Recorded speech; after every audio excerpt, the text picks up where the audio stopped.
Hey y'all, I'm Kimberly from Simply Organizing Life. Today's topic is the clutter stopping physical inbox. We are focused on where do you put all the physical stuff or crap that comes into your house. First, start by not even bringing it in. Truly evaluate, do I even want this? Before you bring it in. This goes everything from promotional material to quick sort of the mail on the way up the driveway to even being at the store. Truly evaluating, do I even want this decor? Or do I even want this in general? This allows you to stop what can be quickly become clutter at the door. That way you're not even having to process it. The things that do come into your house that you might want or think you might need should have a home in your house. This is known as the physical inbox. Physical inboxes can take a variety of forms.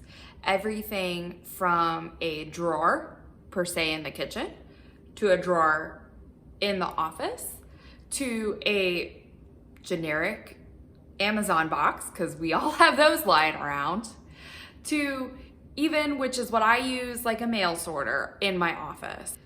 For me, the physical inbox is probably one of the hardest categories of things that I've discussed in the building block series to stay on top of. When I feel overwhelmed by the sheer amount in that bin or accumulating around that bin, I have to stop and schedule some time to work on it in my calendar. Then I've committed to it. I have to do it during that time. During that scheduled time, I go through a 4-step process, give or take. The first step is to sort it into categories. Categories are going to include action items. This would include bills to pay, phone calls to make, things that have to be scheduled in the calendar, that kind of stuff. Important documents is number 2. That would be stuff like tax documents, insurance policies, that kind of stuff that you need to hang on to for a period of time. Third thing would be something that time will reveal if you need it, a catalog, a magazine, that kind of stuff. Personally, I don't like hanging on to catalogs. I usually end up looking on the internet anyways if I need something, so I don't hang on to those. But there are some paperworks like, maybe I'll try this recipe or something along those lines that I don't know if I'm gonna use or not, because trust me, I'm not the biggest cook, and go from there.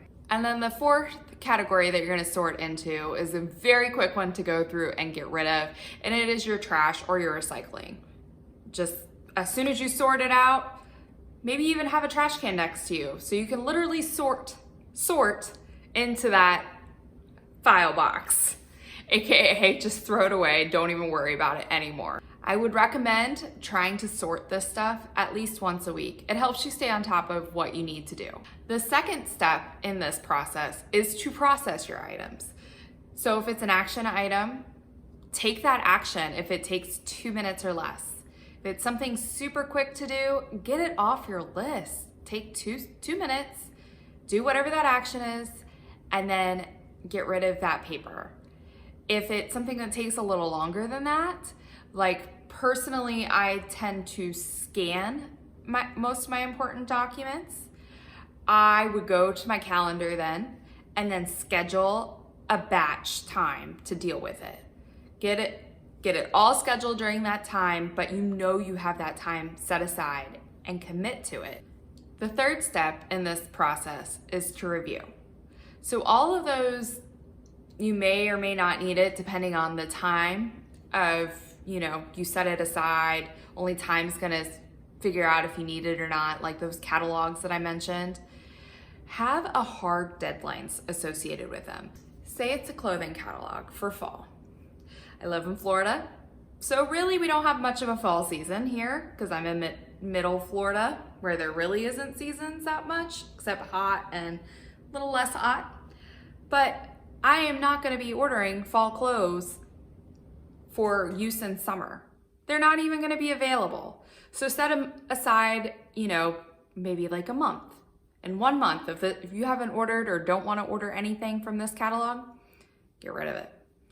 And stick to that review process of going through that stuff in that category to get rid of. Personally, I have a file folder in my letter sorter that is for this kind of stuff. I periodically go through it. If I don't think I'm gonna need it anymore, time to go.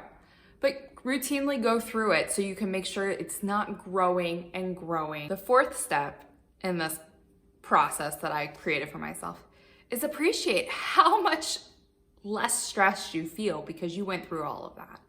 You're gonna have less stuff in there, you're gonna have gotten rid of stuff, you're gonna have processed stuff. It's gonna feel much better to keep that under control. Ideally, we would do it more often than once a week, like every couple of days. Depends on how much you accumulate. If you're in a big family that has a lot of school schedules and stuff like that, you're probably gonna accumulate it a lot more. So you may wanna consider doing it more often.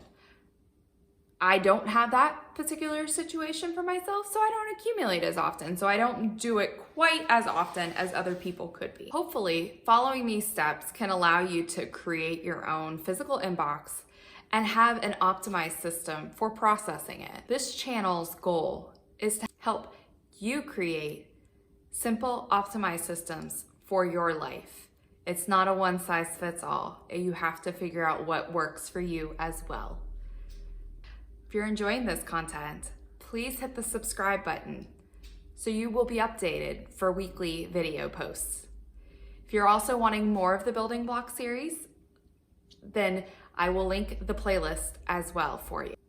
See you next week. Bye now.